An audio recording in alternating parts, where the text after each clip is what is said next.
Joshua chapter 11.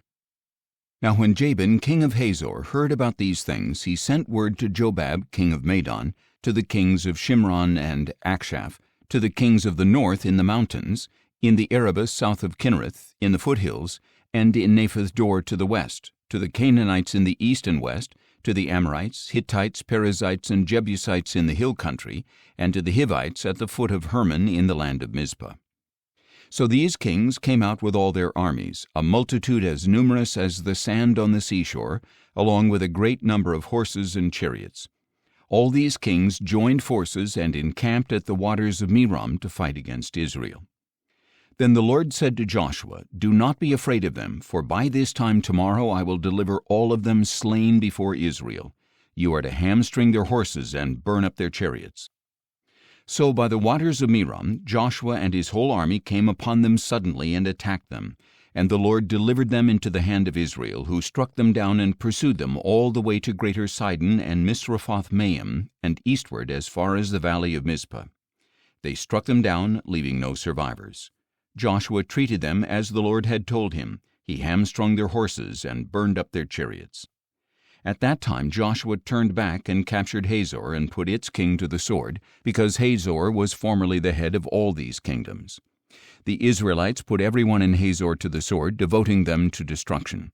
Nothing that breathed remained, and Joshua burned down Hazor itself. Joshua captured all these kings and their cities and put them to the sword. He devoted them to destruction, as Moses, the Lord's servant, had commanded. Yet Israel did not burn any of the cities built on their mounds, except Hazor, which Joshua burned. The Israelites took for themselves all the plunder and livestock of these cities, but they put all the people to the sword until they had completely destroyed them, not sparing anyone who breathed. As the Lord had commanded his servant Moses, so Moses commanded Joshua. That is what Joshua did, leaving nothing undone of all that the Lord had commanded Moses. So Joshua took this entire region, the hill country, all the Negev, all the land of Goshen, the western foothills, the Arabah, and the mountains of Israel and their foothills, from Mount Halak, which rises toward Seir, as far as Baal-Gad in the valley of Lebanon at the foot of Mount Hermon. He captured all their kings and struck them down, putting them to death. Joshua waged war against all these kings for a long period of time. No city made peace with the Israelites except the Hivites living in Gibeon. All others were taken in battle.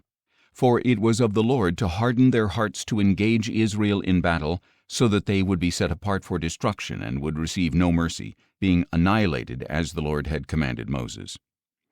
At that time Joshua proceeded to eliminate the Anakim from the hill country of Hebron, Debir, and Anab, and from all the hill country of Judah and of Israel.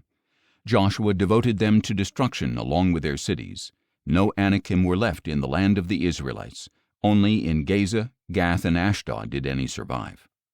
So Joshua took the entire land, in keeping with all that the Lord had spoken to Moses.